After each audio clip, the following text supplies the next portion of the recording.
George.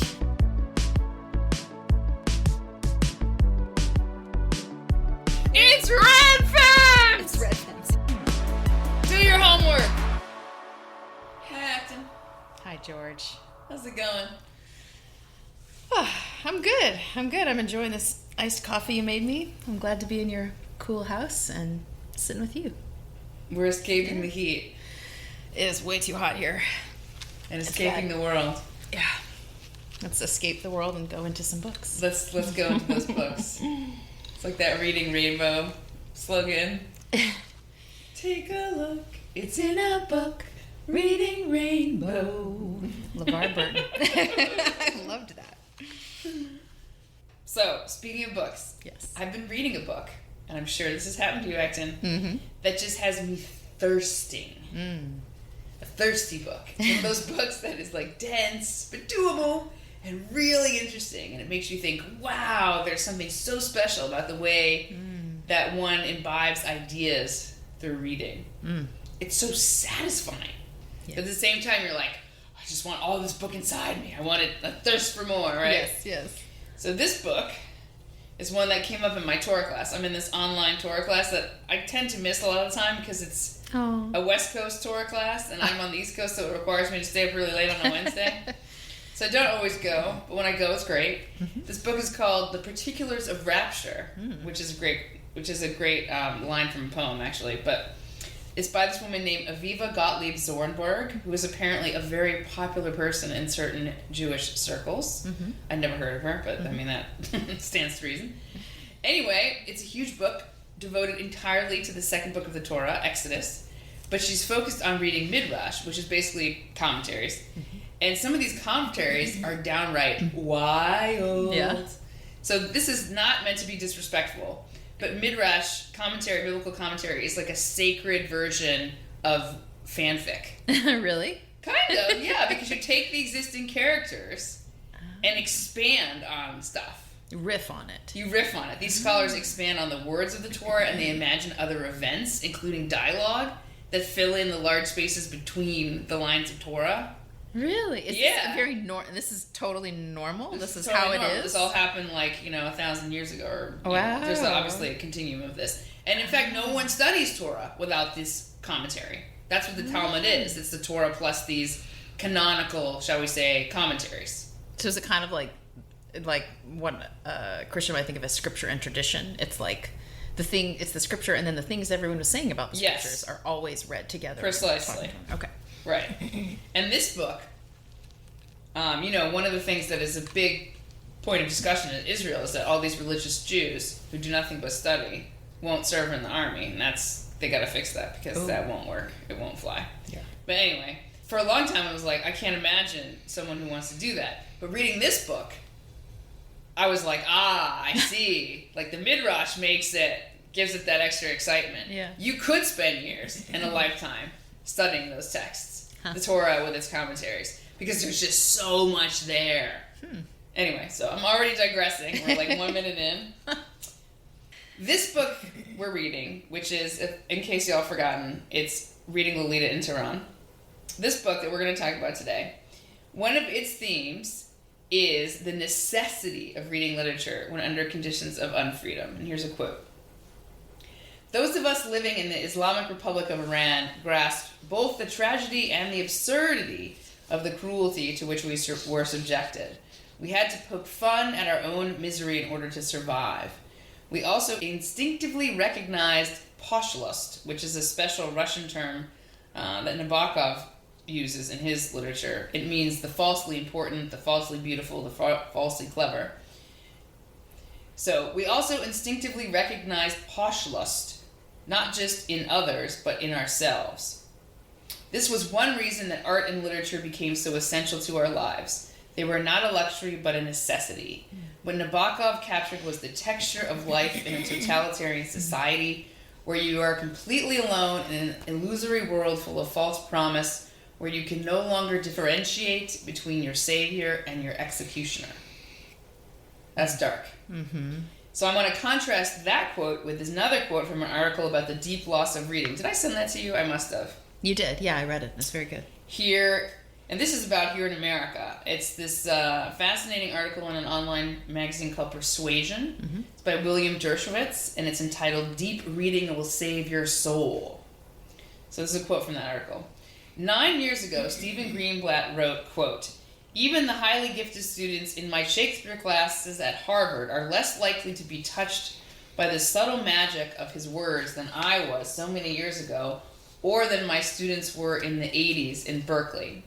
The problem is that their engagement with language often seems surprisingly shallow or tepid." That's the quote. So this is now Dershowitz. By now, of course, the picture is far worse. Last year, in an article about the plunge in humanities enrollments, another Harvard English professor, Amanda Klebaugh, was quoted as follows. "The last time I taught the Scarlet Letter, I discovered that my students were really struggling to understand the sentences as sentences, like having trouble identifying the subject and the verb," end quote. And, of course, Dershowitz's remark is, "And this is at Harvard." Holy cow. Oh, man. It's devastating, right? But it's also fascinating, this idea that the magic of language and the language that is necessary to ask and ponder and maybe sometimes even answer partially the big questions can be in decline. Yeah. It's so easy, and all my commentary in this episode is going to push against this tendency to make a facile contrast between freedom and oppression in relationship to literature, as if government censorship is the only issue when it comes to keeping a culture that values literature alive. Freedom in the political sense is a blessing, of course, yes, but freedom is not sufficient. I think we too need to be alive to this fragility of the tradition of literature, and all that tradition makes possible. I like that phrase you used, the fragility of the tradition of literature. Like, it makes me feel how possible it is to lose the capacity for deep thought and contemplative reflection, like the capacity to be touched by literature and have your internal furniture rearranged by another person's words. That's a beautiful vision. Yeah, like the capacity to wield words poetically enough that you could touch and transform someone else from the inside out. Like, that tradition of touching and being touched by words can get lost. And not because it gets outlawed, but because we get lazy. Like, we lose it. It's coming from inside ourselves. I wouldn't have framed it this way until hearing you say that, but I'm realizing that one of the primary reasons I homeschooled my 4 children was so that I could pass on the tradition of literature to them, and all of the meaning making implied in that tradition. And I knew I needed to apprentice them into loving good books. That's a skill. I don't think it comes naturally. It's a privilege. I'm giving my children privilege. No, exactly. But we'll talk about that. Go on. Yeah, I think you have to be introduced to it by someone. Like I mentioned in our previous interlude, that love makes things plausible. I think witnessing the love of books in one person's life makes regular and deep reading a plausible life practice. I caught it from my parents. I gave it to my children. One of the richest joys of parenting is introducing your kids to the best books. There's a recognized set of children's books that are not insipid twaddle or propaganda. You can Google it and be like, what should I read to my kid at this age this year? And you'll get the good stuff, right? These books are genuinely literature in their own right, and they lay the foundation for more complex and classic adult literature later on. So you probably read a lot of these: Charlotte's Web, Winnie the Pooh, Wind in the Willows, Watership Down, The Hobbit, Anne of Green Gables, The Chronicles of Narnia, Peter Pan. On and on. The list is endless, but it is such a privilege to be the one who reads these books aloud to your own kid. To see them be touched by it, to see their ethical wheels turning, to hear them process aloud what the book means, to make them laugh by doing all the voices, and the accents, to cry with them when a character dies. Aww. There's just nothing else like it. And as you're saying, there's a difference between worrying over government censorship of books in the public sphere, like the sphere of a negative, and then the actual practice of reading to your children or reading for yourself in the privacy of your own home, which is a skill and a taste to be cultivated. And by failing to cultivate that appetite for deep reading, you are, quote unquote, oppressing yourself in the sense of stunting your growth and narrowing your mind in a way that is probably worse than what any government censorship could do. The government might be able to control what's on the bookshelf, but they can't control what's in your head. So I don't know where I got this image, probably from a book, but I recall reading about a person who was a political prisoner, and they staved off boredom, insanity, and despair by remembering all the poetry and the music and the scripture they had memorized, thinking over the books they'd read. It was particularly the memorization of beautiful words arranged beautifully that kept them alive in prison. And I remember thinking, I want to have a mind crammed full of beauty like that. Like, I want my children's minds crammed full of poetry and music and stories, too. And there's a sweet poem my children memorized, which captures this, so I'm going to read it. Keep a poem in your pocket and a picture in your head, and you'll never feel lonely at night when you're in bed. The little poem will sing to you. The little picture will bring to you a dozen dreams to dance to you at night when you're in bed. So, keep a picture in your pocket and a poem in your head, and you'll never feel lonely at night when you're in bed. That's cute. Sweet. And it's true. I mean, and right. This is the key. Like, whether or not you have a poem in your head has nothing to do with government oppression or censorship. It has everything to do with your choice to nourish yourself on the tradition. There's this beautiful, surprising verse from the prophet Jeremiah where he says to God, "Your words were found and I ate them, and your words became to me a joy and the delight of my heart." And that's my opening salvo on the subject. Eat the words. That's on you. Wow, that's beautiful. It's like a form of devotion, that idea that you're nourished by, you're open to the words and you're nourished by them, right? Because what does food give you? It gives you nourishment. That's it gives right. you sustenance. That's right. That's beautiful. Yeah. So, speaking of eating the words, today we're going to eat Reading Lolita in Tehran. This book that we read, hopefully you, dear listeners, have also read it. Reading Lolita in Tehran, a memoir in books, was written by Iranian-American author Azar Nafisi, written in 2003. And she describes living and teaching in Iran after the Islamic Revolution in 1979, when a populist, semi-Marxist uprising against the Shah turned into a fundamentalist power grab, and the Ayatollah Khomeini took over, which meant that the Western democratic values which had been flourishing in Iran were decimated. Nafisi was a professor of literature at a number of universities in Iran, and she was eventually forced to resign her position because of Islamic regulations of female students and teachers, like regarding what they could wear, how they could act, and what could be taught.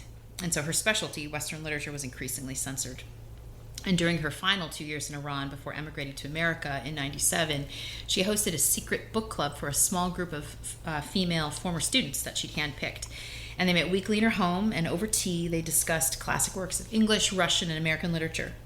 And she structures her memoir around 4 of the books they read together: Lolita, The Great Gatsby, Daisy Miller, and Pride and Prejudice, drawing themes from those works together with her experience of living as a woman under a totalitarian regime and the experiences of her pretty diverse students who had varying degrees of religiosity. And these women do not all respond to the pressures put on them in the same way, and I really appreciated seeing that. Like, it made it clear, women are not all the same. Muslim women are not all the same as one another. Young women are not all the same as one another. You know, their individuality really shines in the book, which I'm sure was intentional, you know, given the way that these women were forced to cover themselves up and functionally anonymize themselves in public.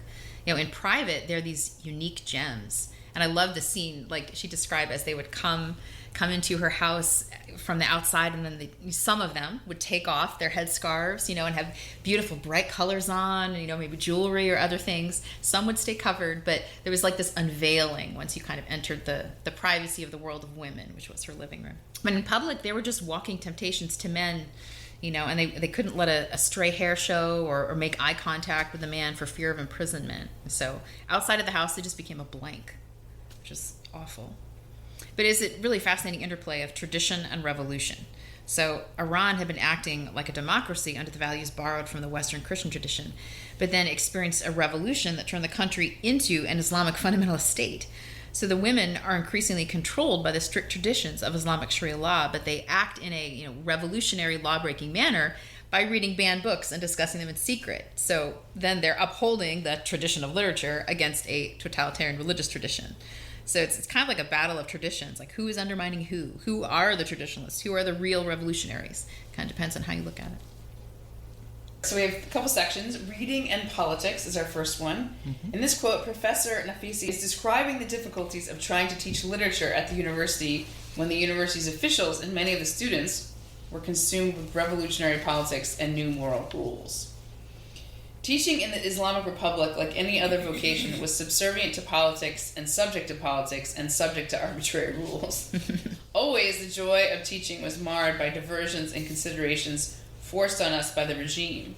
How well could one teach when the main concern of university officials was not the quality of one's work, but the color of one's lips, the subversive potential of a single strand of hair?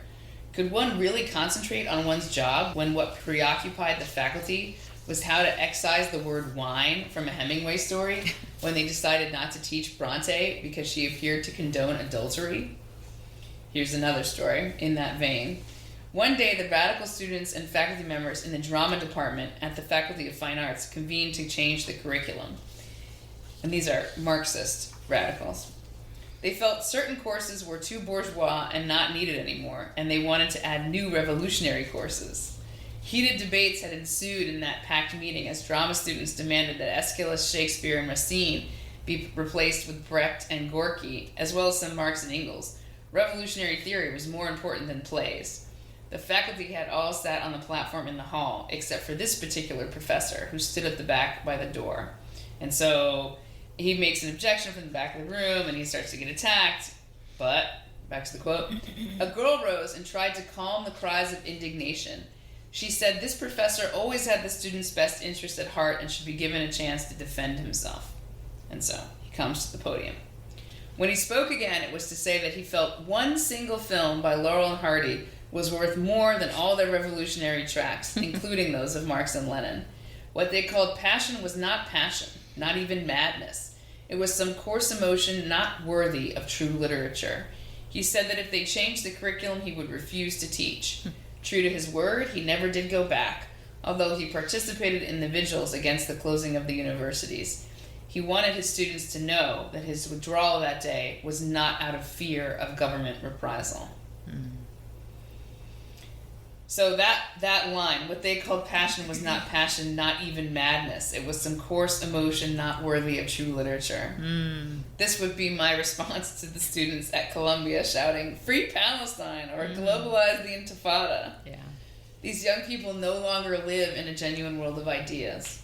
Something that would perhaps be understandable if they were anything other than what they are supposed to be, which is students at one of America's most prestigious, supposedly, universities.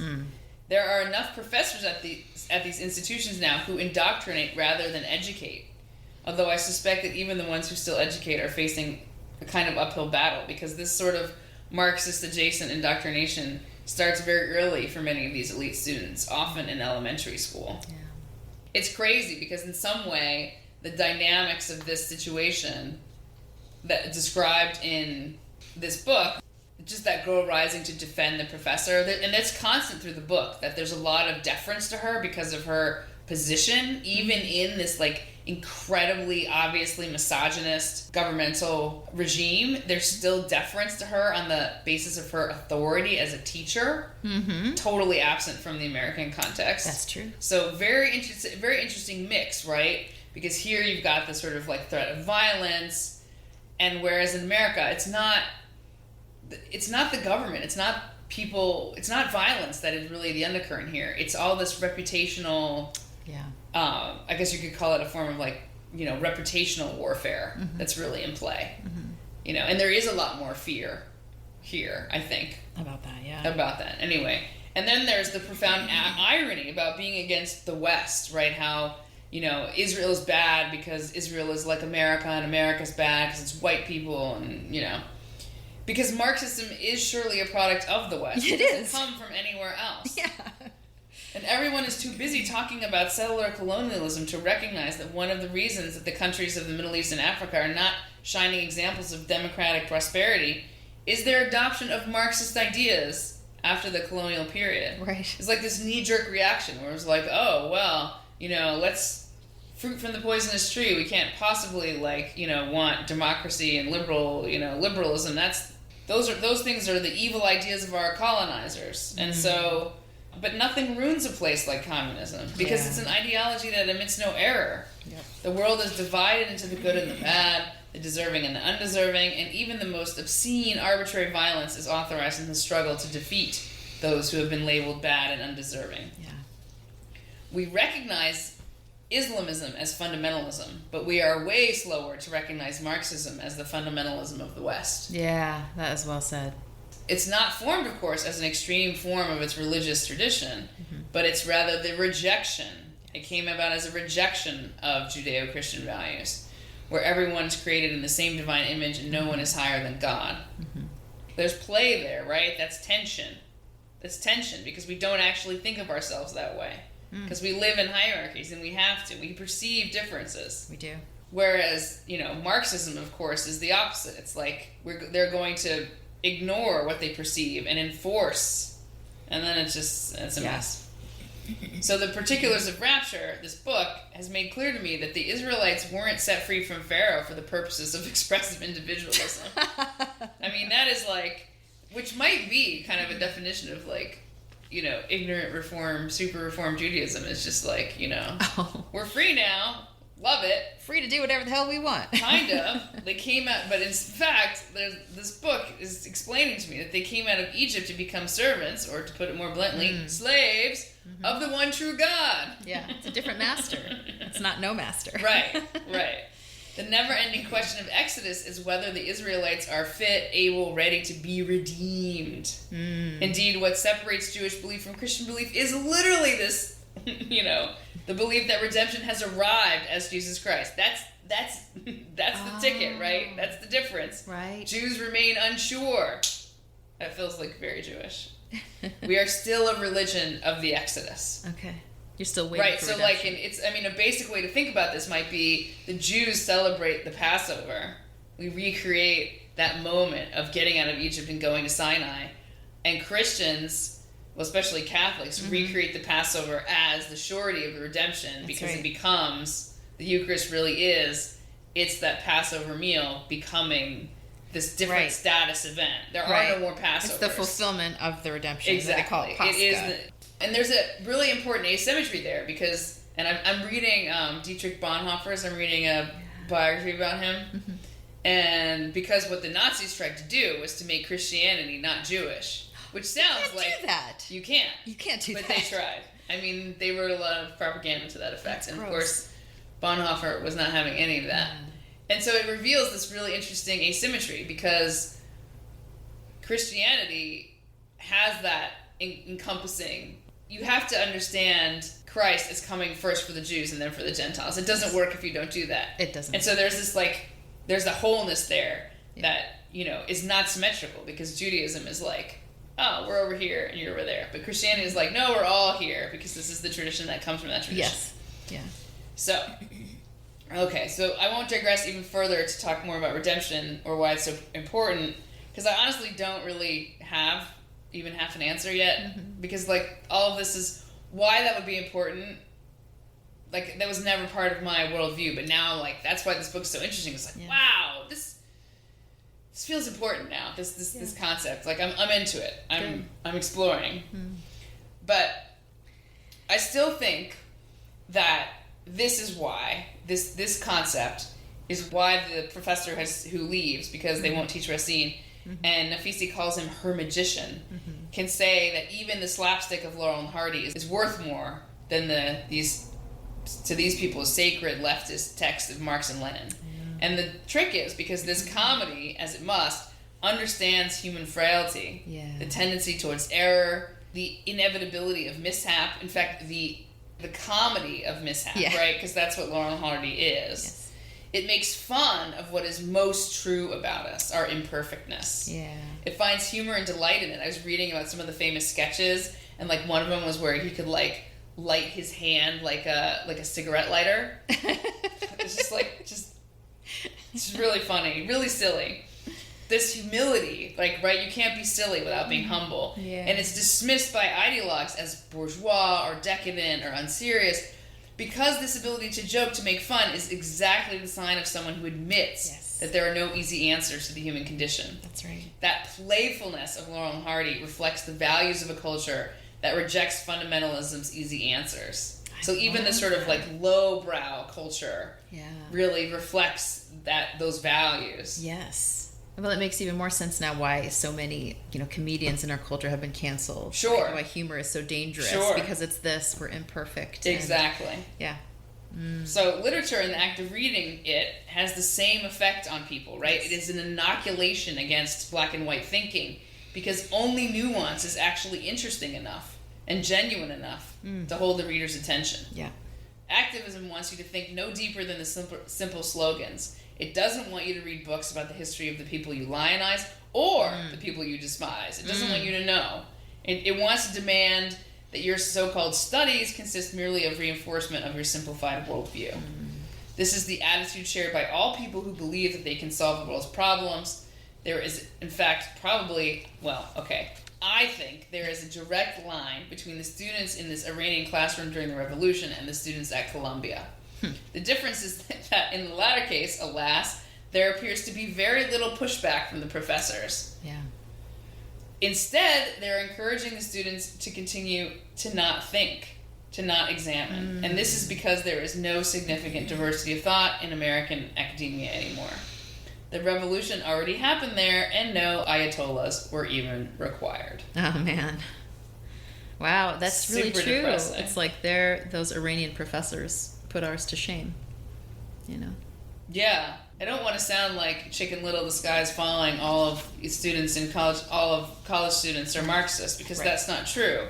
But my point is that it's actually worse that so few of them are, because it's a far bigger percentage of professors are defending this super teeny tiny minority of students who are doing this crap. That's the real problem. Yeah.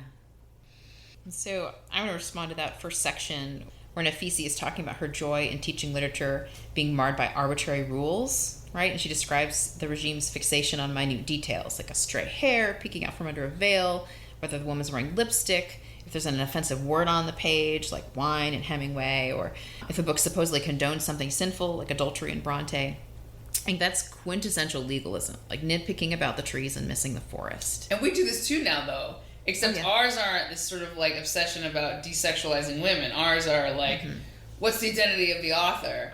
What are your pronouns? Like, we do the same thing. Right. Yeah, it's just with a different set. But yeah, we do. And in Nafisi's experience, this kind of myopic, puritanical, censoriousness, it's coming from two distinct groups of people who were allies. Well, at least until one side killed the other side. Until they didn't need you anymore. Right, exactly. So Marxist revolutionaries and Islamic fundamentalists. So both odd groups, bedfellows, aren't they? I kept getting so confused. It's like, wait, are these the same group of people? No, they're two different groups of people that are working together. Yeah, until the fundamentalists ends up killing the Marxists afterwards, right? So it's nuts. But both groups share a love of propaganda and an allergy to the self-reflection and self-questioning that literature is designed to promote. So both the Marxist revolutionaries and the Islamic fundamentalists were focused on political control, which entailed controlling ideas and controlling speech. And they both recognized that the canon of Western literature threatens that narrative. And this is so deeply ironic because, Western literature gets characterized today as all books written by dead white men or by bougie white women, as if literature itself were the stodgy propaganda of the empire. When it's actually the case that the core values of the West, including freedom of thought, freedom of expression, freedom of conscience, individual rights, democracy, love of neighbor, love of enemy, self-sacrifice understood in the Christian framework, the possibility of redemption, the ability to change your mind, repentance and forgiveness, speaking truth to power, the idea of the servant leader, the universal dignity of all people, including the poor, the marginalized, and the misfits. Like, all of those ideas are embedded in Western literature. And these ideas also form the foundation which gets used, and I'd say abused, to foment revolution. So there's a sense in which the revolutionaries are just plagiarizing the Christian West, borrowing the bits they liked without admitting it, taking a few pieces and leaving the whole to justify revolt against Western imperialism without giving the credit for those ideas. Nobody wants to admit, I'm borrowing my enemy's tools to try and defeat my enemy. I guess there's a hidden compliment there, but there's zero integrity to it. But this raises for me what I think is the key difference between literature and propaganda.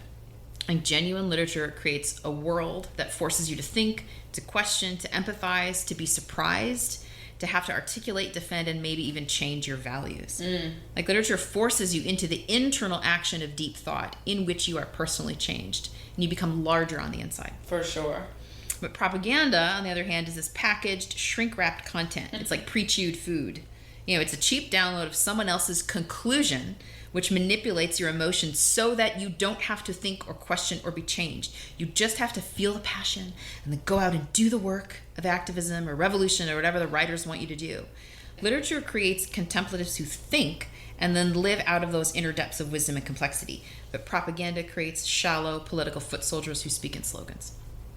It occurred to me that this contrast between politics and literature, or activism and contemplation, is present in the Gospels too. Like wherever Jesus goes, he has people who are trying to force him to take a political stance, either because they want to recruit him to their side, like the Zealots who want to kick out the Roman overlords, or because they want to paint him as a revolutionary so that the Romans will arrest him, which is what the Pharisees and Sadducees want to do this because Jesus threatens their power. So they keep trying to enlist him or entrap him in politics, and he keeps answering them with parables and with stories. They're the opposite of propaganda because they aren't straightforward or clear. They're total head scratchers. It's like, wait, what did he just say? Like, they'll ask him a question, he'll respond with a question, or he'll respond with a story. It's brilliant, and he's very satirical. Like, he outwits them every time. Like, he won't be put into their political categories. And instead, like, he writes them as characters into his mini narratives and holds up a mirror to them so that they can see themselves, so that they can repent. They usually don't, but he gives them a chance, and so there's always like the hope of redemption in the stories that he tells. And you get a similar dynamic with Socrates. Like when he's put on trial for being the intellectual and moral gadfly of Athenian society, he's raising so many questions, he's thinking so deeply that he comes to be seen as impious and disruptive of the social order, and he's killed for it by the political rulers. So the dynamic between the political and the literary, or between the political and the philosophical, it's a really old one. So, we shouldn't be surprised to see politics creeping onto university campuses today and trying to suppress free speech and free thought. We shouldn't be surprised to see politically motivated groups censoring books or teaching critical theory that kind of guts literature of its power and meaning, because that fear of complex wisdom and self-reflection has always been around. And I think it's part of human nature to be afraid of the truth and to be afraid of complexity, especially being afraid of the truth about yourself. I mean, it's shocking that we think that we're helping young people by kind of like building this sort of mental prison for them. It's a very old story, this idea that you can make someone by what you teach them when they're young. I mean, the Jesuit, motto, give me a boy at 5, I'll give you the man. Yeah. So it does work, I suppose, if you start young. But we just seem so allergic to our own tradition, as if we lost faith in its connection to the things that are good about America. Yeah. I don't get that. It makes me very sad. And I think part of it, too, is that maybe a misconception that the tradition that we're talking about, literary tradition, is just content rather than, it's not even necessarily content, it's a mode of thought. It's this way of being open. It's the method of, of self-reflection, of challenging yourself. It's not just content. Here's the stuff being taught, stick it in. Oh no, we don't like that. Take it out and put something else in. It's like, it's way bigger than that. It's the process of thought. So I think that misunderstanding is part of the thing. So speaking of trials, as you mentioned Socrates, they actually put in her class, the class decides to put The Great Gatsby, the book, on trial. I really enjoy that. Which is a great scene. So this is our reading and morality section, Gatsby on trial. In this second quote, Nafisi's university class has started this trial, and there's one student arguing for the moral core of the novel, Zarin, and another student arguing against it, Mr. Niazi, who he's sort of the synthesis of the fundamentalist viewpoint. Yes. And then there's a student who's acting as the judge, Mr. Farzan. And then, of course, so we're jumping into this quote with Nafisi herself. If a critique of carelessness is a fault, I said, somewhat self-consciously, then at least I'm in good company. Imagination in these works is equated with empathy. We can't experience all that others have gone through, but we can understand even the most monstrous individuals in works of fiction. A good novel is one that shows the complexity of individuals and creates enough space for all these characters to have a voice. In this way, a novel is called democratic. Not that it advocates democracy, but that by nature it is so. Empathy lies at the heart of Gatsby, like so many other great novels. The biggest sin is to be blind to others' problems and pains. Not seeing them means denying their existence. I said all of this in one breath, rather astonished at my own fervor. Yes, said Zarin, interrupting me now. Could one not say, in fact, that this blindness or carelessness towards others is a reminder of another brand of careless people?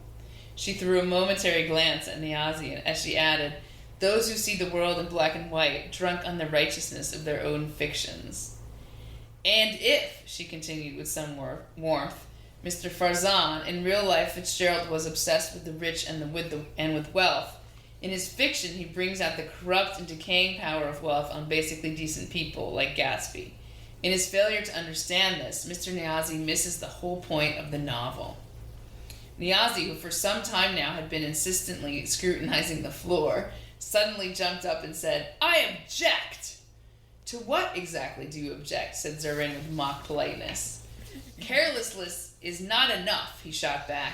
"It doesn't make the novel more moral. I ask you about the sin of adultery, about lies and cheating, and you talk about carelessness?" At least they're not scared to argue. That's right. Right? They really did argue. I really appreciated that. Mm-hmm. I feel like today's students would, even the ones who don't agree with the revolutionaries, would be too scared. Right. Yeah, I agree. I love Nafisi's words, like the biggest sin is to be blind to others' problems and pains. Not seeing them means denying their existence. So she's saying the moral force, not just of The Great Gatsby, but of all real literature, lies in its capacity to enable us to see others fully so we can empathize and understand them. And that doesn't mean we have to morally approve of everything they do, but it does mean we have to begin by seeing them as they are. And the reality is that people are complex. And so anything involving people is going to be morally complex and not black and white. And so sympathetic sight is the prerequisite for love, for judgment, and for redemption.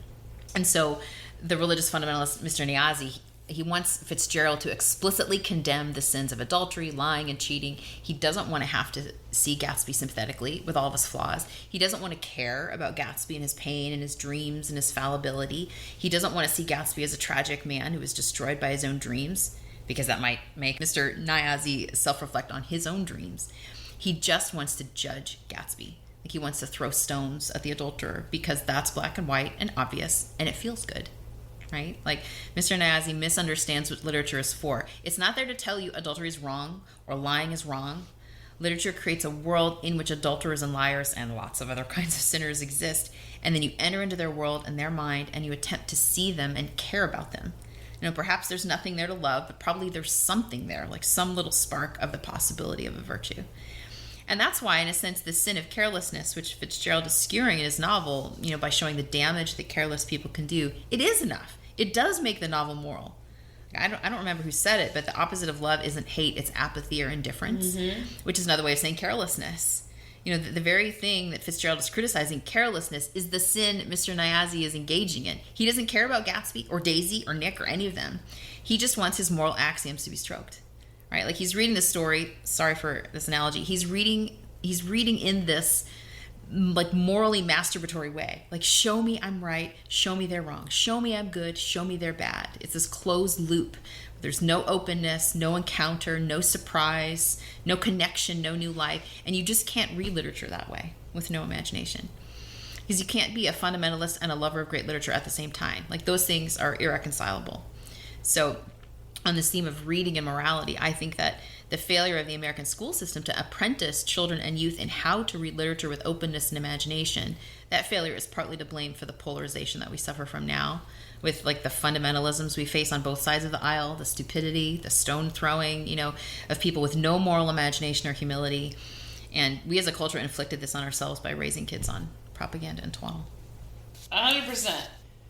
You have to wonder, I wonder sometimes though, does he underestimate or overestimate the power of the word? Because it seems like on the one hand, well, you can't write about anything immoral because it like puts you closer to doing that immoral thing. So I mean, it could, right? But it's like, but people are influenceable, and you have to also give them the dignity of, I don't know, figuring out how they're going to let themselves be influenced. You know, right. A fundamental aspect of human freedom, like you have to respect the reader. Yes. Right. But what's interesting about that idea that he has is that it implies that everything can function as propaganda. It implies that it's like, but that's the catch, right? Is because propaganda is boring. Yeah. Right? It's clearly... Any child raised on a healthy diet of compassionate and nuanced narrative will automatically reject propaganda because she will see it for what it is. Right. Oversimplification of the complexities of human character and interactions. But fundamentalists of all stripes reject literature for this very reason. It's odd, right? Yeah. Because they produce non-literature, but then accuse literature of being evil for the very purposes that they fear. It's very confusing. So what you're saying, I think, is correct. There is a basic connection between literature and culture such that you cannot appreciate one without the other. Mm-hmm. And this scene is Mr. Niazi objecting to American literature because he objects to American culture, right? Yeah. And this is understandable if you think of America as your enemy. Mm-hmm. It's tragedy if in our own country, a minority, a small minority but a powerful one, is doing that in our public schools. Right. And the so-called liberals that dominate education are so down on American culture that its literature must also be eschewed because, you know, as you say, it's written by bad people. Dead white men or bougie white women, right?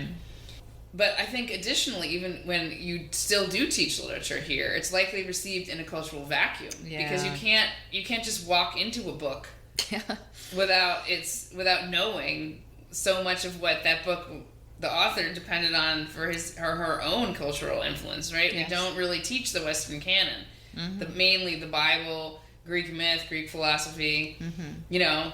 So, like, if you read a book and you don't have any of that background, I'm sure it falls really flat. Yeah. I mean, I think, in hindsight, even my own expensive education was not nearly classical enough in its emphasis. But now our anxiety has risen to the level of a downright allergy to anything that expresses these now discarded, derided values of patriotism, Christian virtue, etc. We are so busy obsessing over the supposed sins of our past, territorial expansion and slavery, never mind that this is the entire history of the world, right? rather than some evil feature of whiteness, that we are no longer even interested in taking what literature has to offer, which is the examination of the nuances of human character and context. I mean, it's so funny because, like, if you're gonna throw the baby out with the bathwater, like, if you're gonna say all of, you know, American culture is bad because, you know, they're all white men who were interested only in slavery or whatever, it's like the last thing you would do is throw out the literature, because the literature is the people who are the most willing to be open to nuance. It's That's right. It's crazy. Like, that would be the one thing you would save. That's why we read literature instead of, like, you know, the newspaper from that day and age. Like, that's not what we have kids read. We have to read the literature. We have to read this sort of distillation by the most open, you know, minds. Right, and it was the authors of that time. The authors are the ones who were poking at the moral axioms of the faults and failures of their day. Exactly. Right? Like, they're your grandparents. Like, they're the ones who gave you the moral intuition of, oh my gosh, slavery's wrong. Like, where does that come from? Right. It's from the artists and the authors. It came from those same people that you're so busy, you know, saying are, you know, poisonous, right? In fact, so this very mechanism that by which literature educates, which is empathy, young people are being taught that is dangerous and even wrong in certain circumstances, right? They're being taught not to be able to... They're being taught to see only the identitarianism and only the characteristics, only the group membership. They're not taught that it's like, those are the things that we have to, you know, put ourselves in the mortar and pestle and actually dissolve in ourselves. That we have to get over that. That is the way towards empathy.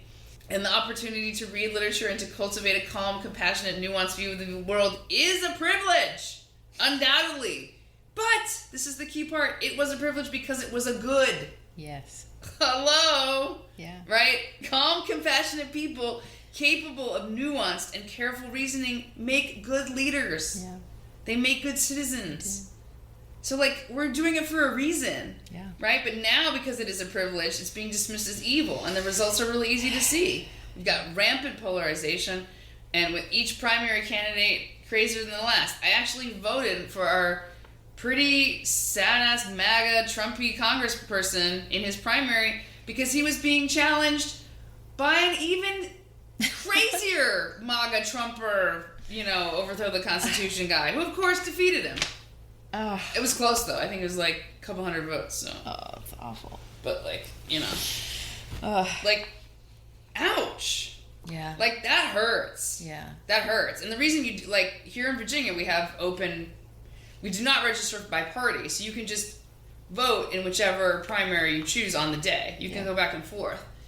And it's strategic to do that because there's never going to be, the person who has the R next to his name is going to win that seat. Yeah. But it was like, it's so depressing. There's no bottom there. Yeah. There's no bottom. Also in the news. This week, did you see this? The governor of Louisiana signed a law the other day mandating the display of the Ten Commandments in every public school classroom in the state.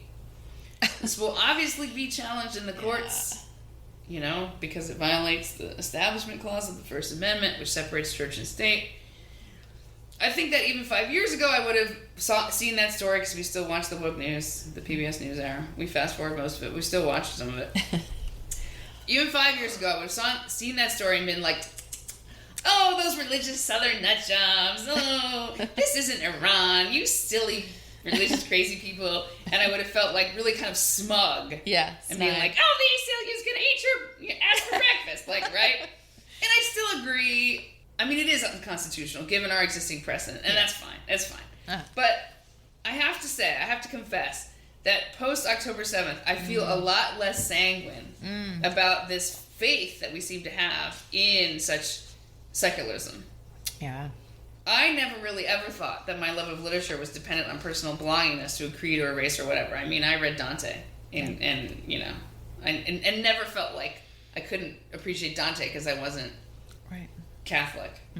Right? I never felt that. And I still think that's true. I think people can be into what they're into. But I think there's a subtler point here that I was wrong about. You cannot, in fact, learn to love literature unless you have some degree of respect, admiration, love, some feeling that is not scorn, rejection, hatred for your culture. Yeah. Without that level of comfort, you just can't relax into a story. All a book will ever be for you is what it is for Mr. Nyazi. An excuse for cultural attack, for criticism. It will remain something that can't touch you because you will have put up a priori distance yourself from it. Yeah. And so these protests, I'm obsessed with this, right? It's just such a symbol of all these things that are sad to me. Like, do you think these students have ever read a novel properly? Like, I feel like maybe they haven't. And they can't. Right. Because we've taught them that Western values are evil. So, and they're so eager to be on the right side of history that only the only appropriate gesture is to reject everything associated with that history, including the study of its literature.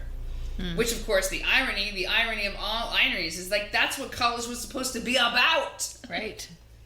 You know? But, you know, now you just want to get a degree and work at Facebook. But, okay, yeah. So, sure, passing a state law to mandate the display of a religious text is not going to help. It's a stunt, and it's a pretty dumb one. It's sort of out of the old, you know, it's out of the old days. The whole thing is out of the old days, right? Yeah.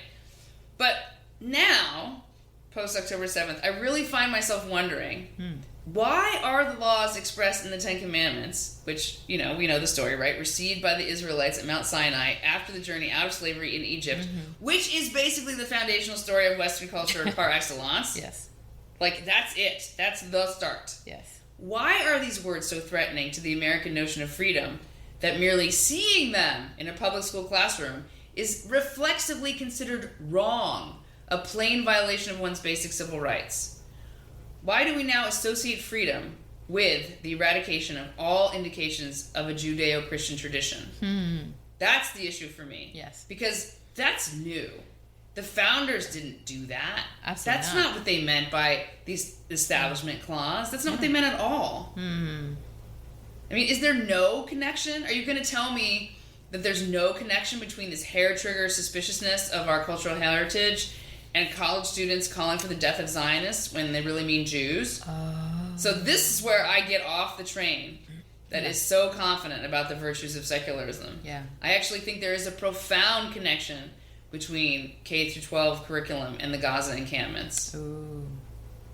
And I think many liberals, I thank God my mother doesn't listen to our podcast, but many liberals, especially ones of a certain age, don't see this. They are stuck in the past when the biggest threat to their values as they understood them was what people are going to think I'm saying, which is not what I'm saying. It was the America's a Christian nation, moral majority types. That's where you get the ACLU on, like, you know, hyperventilating over putting the Ten Commandments in school. Right. Because they're like, oh, they want to Christianize us. They want to, you know, right? But they don't recognize, these liberals don't recognize that the threat That's right. to the values, to American values, is not coming from those people anymore. That's right. It's not there. The cold's coming from inside the house. I mean, we said that a bunch of times on this podcast, but it's true. There's a 40-minute documentary out now on YouTube. It's by Eli Steele, who's the son of Shelby Steele, who wrote the content of our character. Oh. It's called Killing America. It's about how anti-Semitism has become intertwined with the rejection of merit in a California public school. Oh. It's frightening. There's really no other word for it. Where can you watch it? On YouTube. On YouTube? Okay. But we seem powerless to combat this. There are, and I think one of the reasons why is there are no built-in constitutional alarms around teaching that the world is divided into oppressors and the oppressed. Or our favorite, bugaboo here, that you can be born in a mismatched body, right? Yeah. So again, I'm not on the side of the Louisiana law. That's stupid. It's dumb. It's not going to help. Seeing the commandments isn't going to help. But at the same time, I no longer feel comforted by the notion that a knee-jerk secularism is the key to American success. The danger is not coming from the Ten Commandments. Yeah. That's not the problem. It's not. You're more likely to see a trans flag in a public school than the Ten Commandments. Absolutely. And there's just no built-in constitutional alarm against that. But that's indoctrination. Absolutely. You should have a right to be free from that. But then that begs the question, nature abhors a vacuum. What are you going to put in there? That's right. Because what are you going to put there? You can't just have nothing. That's right. As we say, there is no such thing as sort of cultural neutrality. As it, a totally blank room with gray walls? Neutral?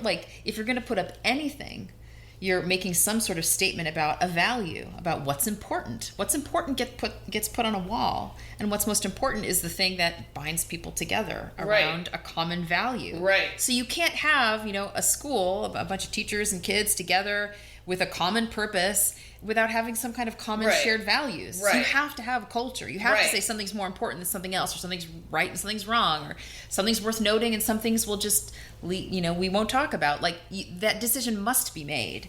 And I think secularism sort of had this idea, we'll just all sort of let's just agree to be kind, and you do you, and let's be nice to each other, and we see where that's gotten us. It's not really working. I think it's officially not working. Yeah. You want to read this next one? I'll do this one. Okay. So this last section is called Reading and the Perils of Dreams. So in this third quote, Nafisi is reflecting on the meaning of Gatsby with her class, and she has this epiphany about the similarity between Gatsby's unfulfillable dream and the Iranian Revolution's unfulfillable dream.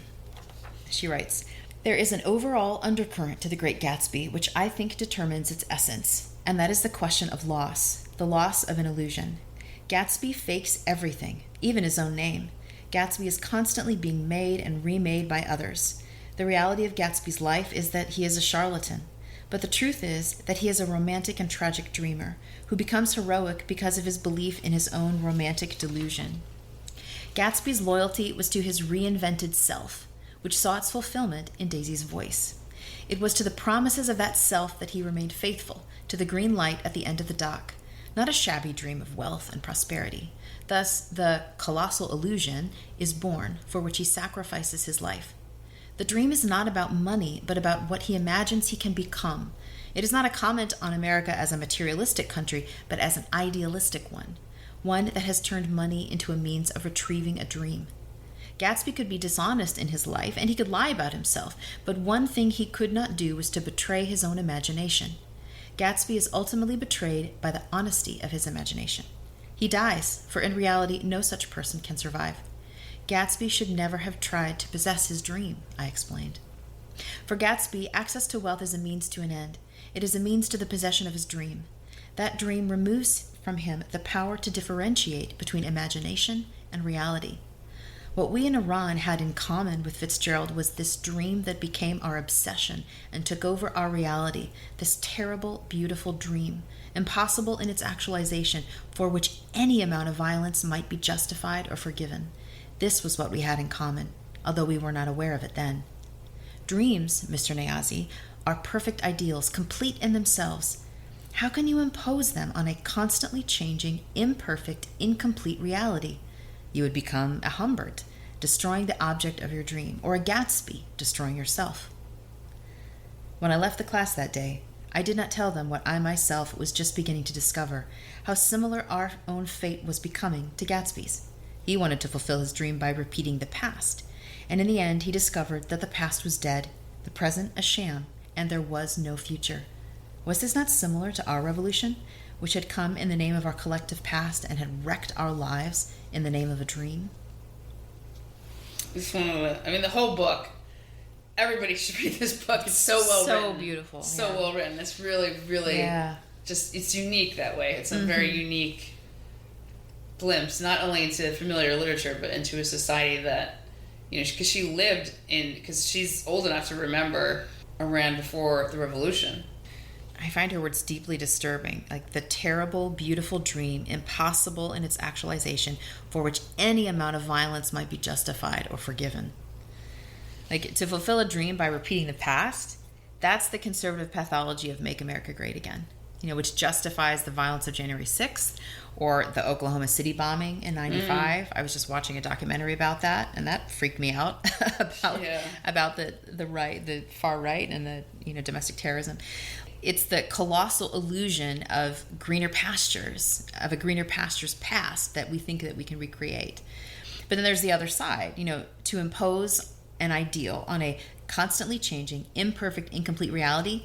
That's the liberal pathology of I am who I say I am, or trans women are women, right? Which justifies the self-directed violence of gender-affirming care and body mutilation, as well as the other directed violence of, punch a turf.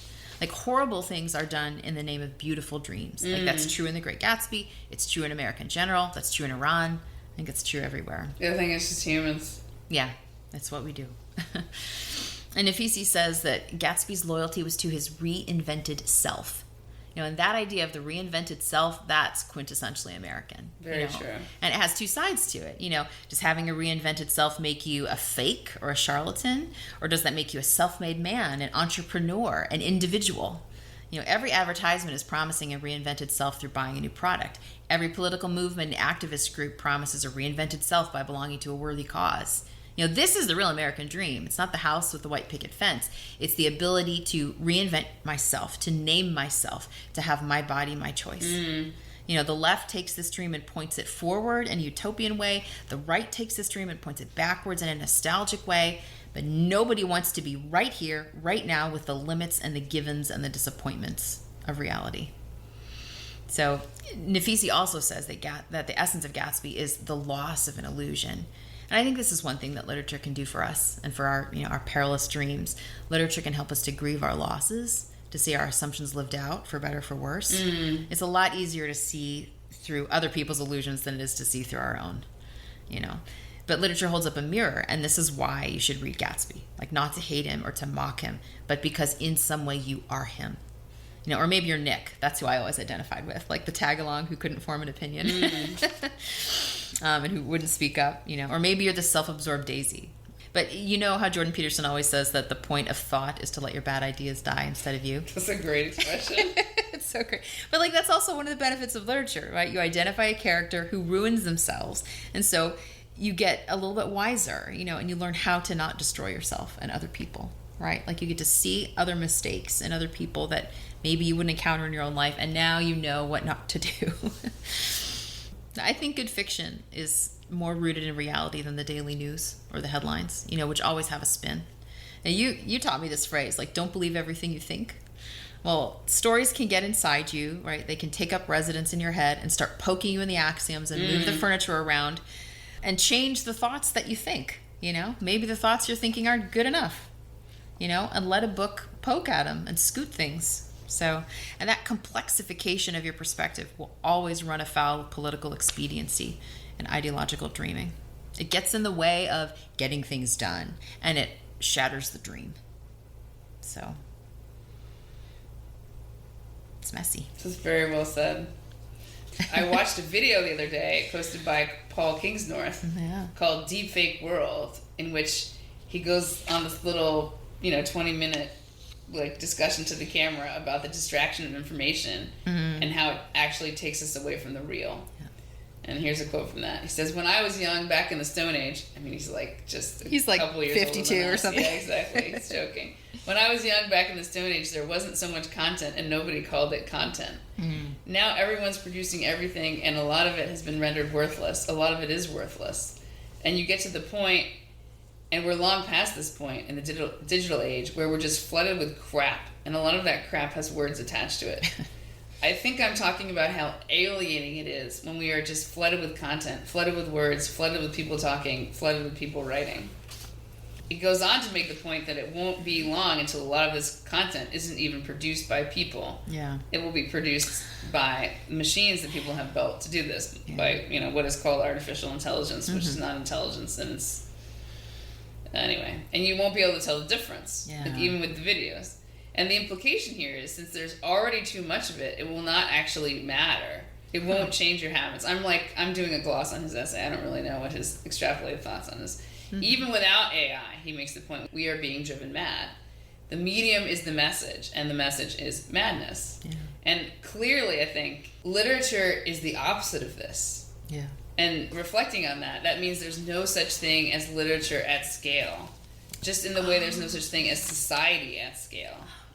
And this urge to flee the world, like the hermits that Kingsnorth finds himself writing about now that, since his conversion to Christianity, he's now really zeroing in on this urge to return to the proper scale for our lives. Yeah. And this is what this book is about, I think, ultimately. It is about how humane it is to gather in small groups and read the same text. Yes. These women are caught in the dangers and contradictions of a society that we could never imagine having to navigate. Lucky us. Yes. And still the salvation is intimacy, both of communication and of text. Yes. And that's what's so shattering about people crying about, Gaza this, Gaza that. It's like they don't seem to understand that nothing ever became right in the world from the top down. That is not how, yes, it is a shame. The Iranian regime is a tragedy for Iran's people. There's no doubt about that. But, nothing that really matters to a human being is righted purely by someone on the top saying, and now for something completely different. If it was only a matter, if your well-being was only a matter of, this sort of ethereal kind of top-down justice, then all of these, places that are governed by these autocrats would be the happiest places on earth. Right, because they could just fix it. Because they could just fix it. Yeah. It's the naivety is just so disheartening to me.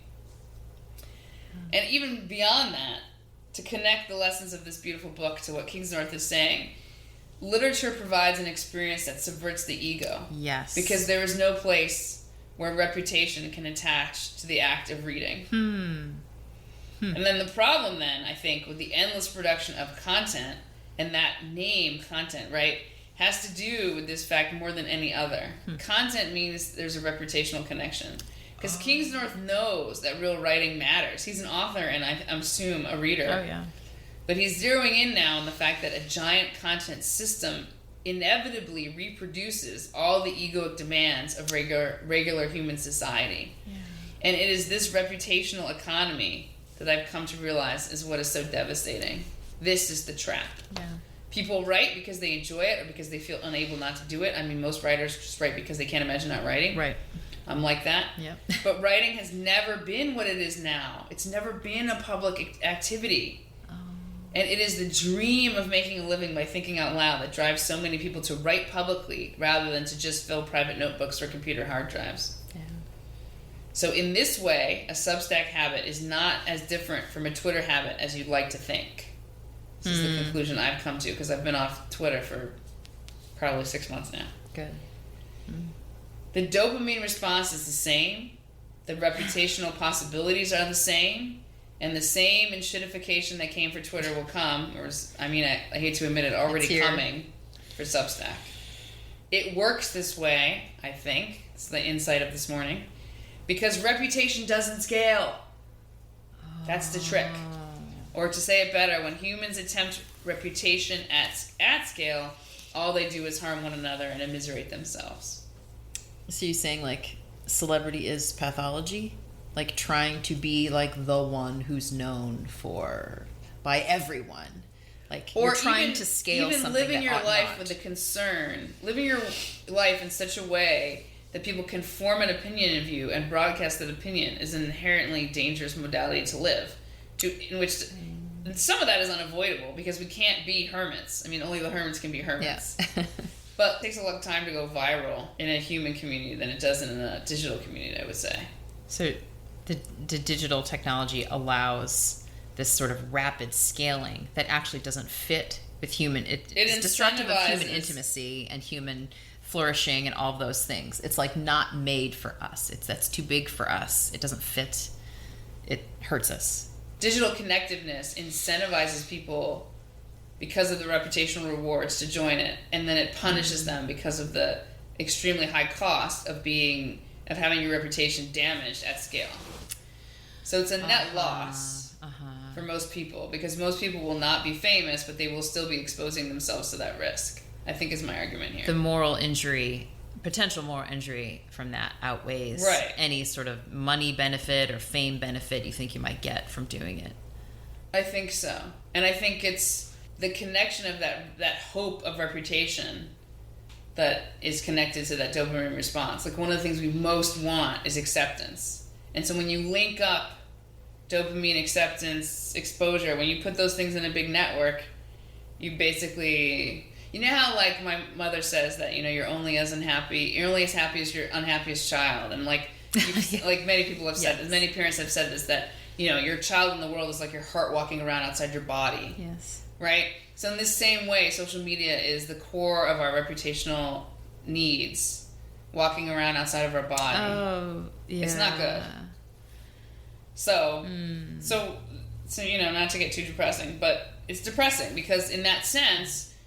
there's an argument to be made that literature was always going to be in danger when it was attached to the reputational network of academia. Oh.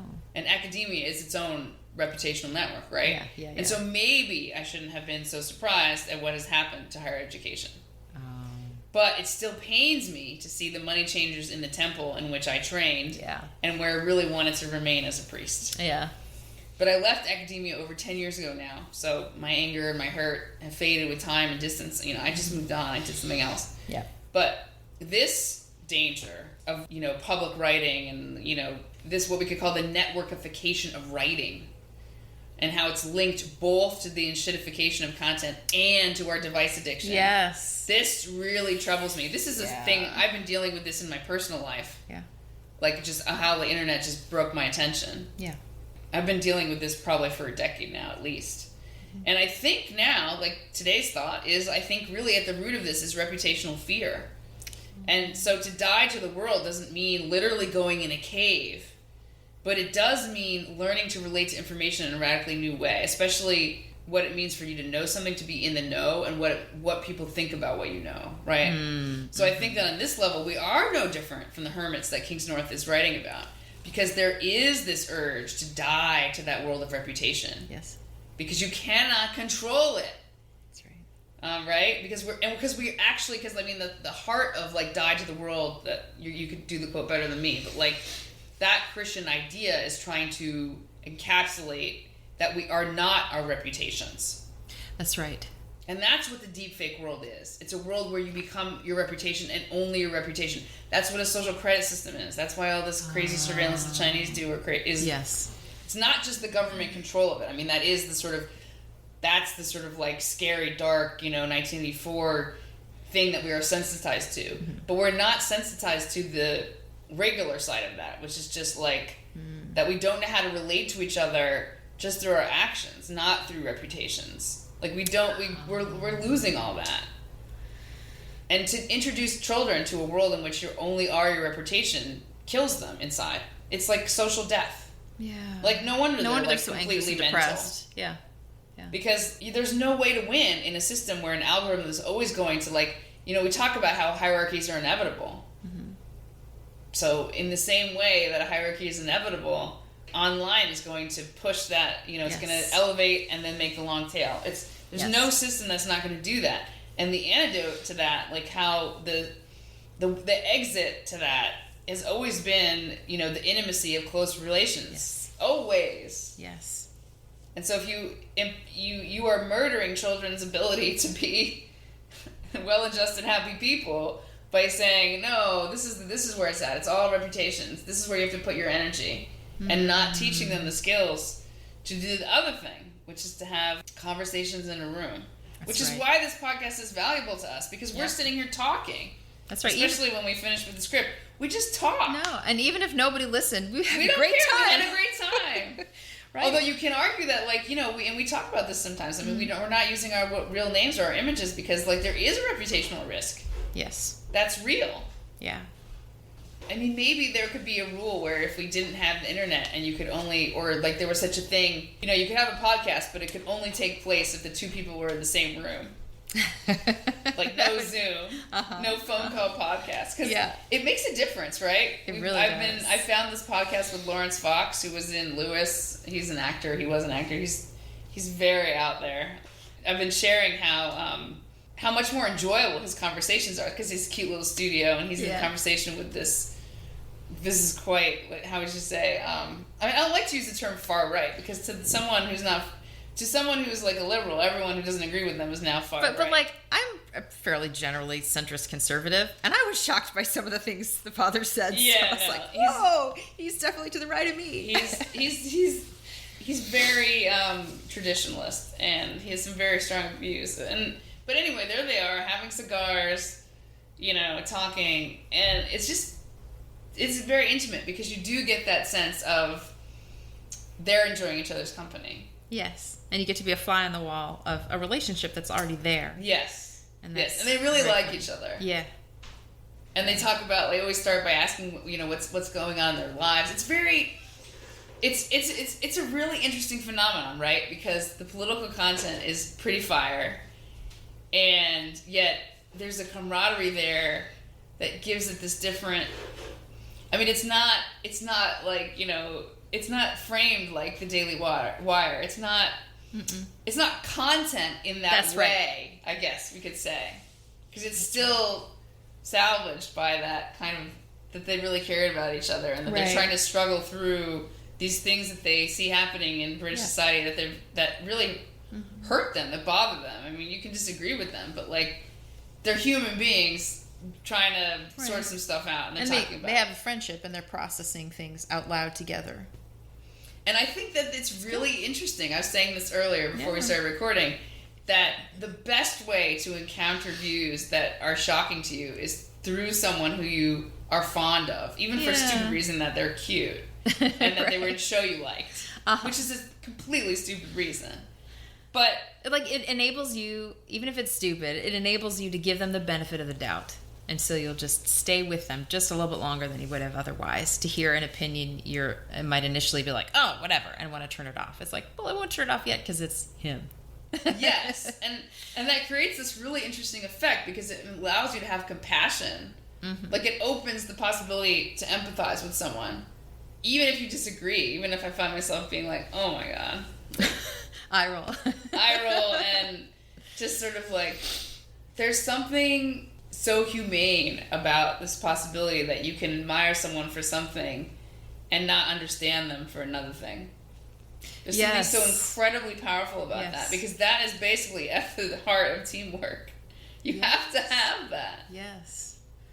I mean, I have family members for whom that is definitely my experience. Like, I love them, we're involved, I'm committed to them, we love each other, but we can argue till the cows come home, and some of their opinions drive me crazy.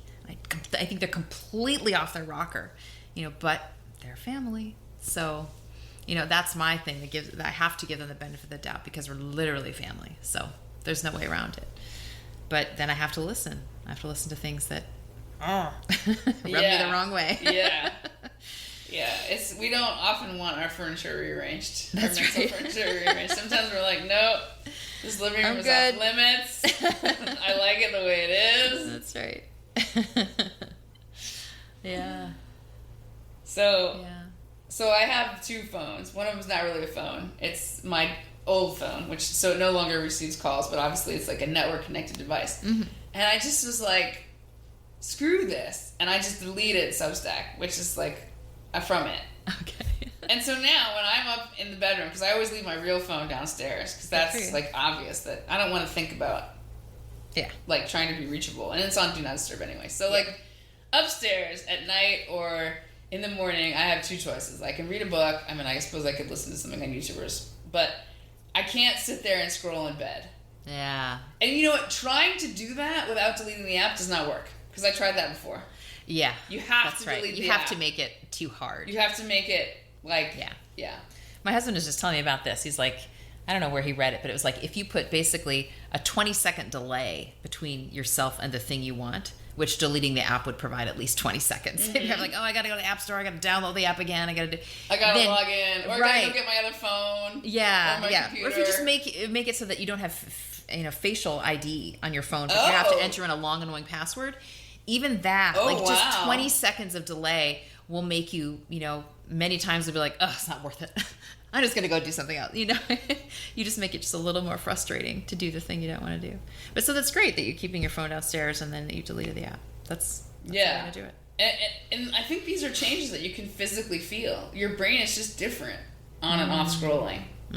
It's just different.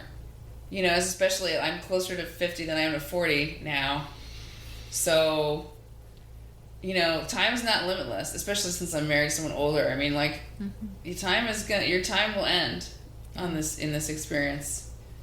And no one ever is going to be on their deathbed and be like, I wish I read more Substack.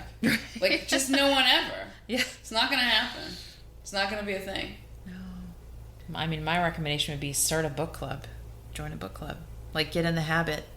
Not a Zoom book club. Not a Zoom one. I think I'm in 5 book clubs, and one of them is with my brother, and that is Zoom because he lives states away. It's your brother, so. But it's my brother. So, but otherwise, they're all in-person ones, and they're very different types of people. One's like all men who are theology nerds. One's like all Catholic ladies, and half the women bring their nursing infants along with them, and another's with my brother. One is with you, and then I feel like there's one more that I'm forgetting. Oh, I can't remember, but. It's wonderful. And it's the intimacy. It's the literature and it's the intimacy. So it's friendship and empathy and rearranging furniture with people I love and trust. It's so great. Yeah. No, it's interesting, right? That something that is produced in solitude, which novels are, I think, unless in some sort of mental solitude. I suppose you could write them in a crowded room, but there's some mental imaginative solitude that a writer needs to do that. Mm-hmm. And then they're generally consumed in some sort of solitude. Mm-hmm. But their purpose is actually the opposite of solitude. Yeah. And that is the inverse of social media. And Mark Zuckerberg is a sociopath, and he can sue me if he wants to. I guess he can't sue me in America, thank God. Because that's Aaron Sorkin's take in The Social Network, is that it's sociopathic, this idea that kind of digital connection is productive of intimacy. It's the movie frames it in such a way where it's completely clear that it's not. Yeah, and the whole thing was started because of this sort of reputational... Which girl has the prettiest face? And that was because he got scorned. Right. That's the way it's set up. And so then he wanted to rate women about who was the hottest or whatever. Right. That's the foundation of this grand intimacy project that billions of people in the world are on? No, it's anti-intimacy. Right. Yeah. Because it's produced not in solitude, and because there's no, the mind needs that space of reflection, and that doesn't exist in those mediums. That's right. Yeah, and whatever posting is, it's not genuine sharing. It's not intimacy. It's not connection. It's not. Right. It's not even and writing. Reading those posts isn't. Reflection. It isn't narrative. It isn't. No. I feel like it's people. It's like reading someone's bumper stickers. That's what it is. It's you have intimacy with the person in that car. It always drives me nuts when I see people with their whole back of their cars covered in bumper stickers. I'm like, you've got issues. If you need your identity, paste it all over the butt of your car. No, but. Yeah, it's not real connection. Yeah. But at the same time, you and I use our phones to text each other probably every day with interesting thoughts we're having about stuff. Right. And I connect with family members and other people I love through the phone. So it can be used for good things. It's no different than if it was writing you a letter and we had mail service twice a day. Right. Except they're probably the length of letters. Yeah. Mail service. Instant mail service. That's right. Unlimited times a day. But, which is to say that it's outside of that reputational network. That's right. Yes. Yeah. I really think that's key. I really think that it would be nice to.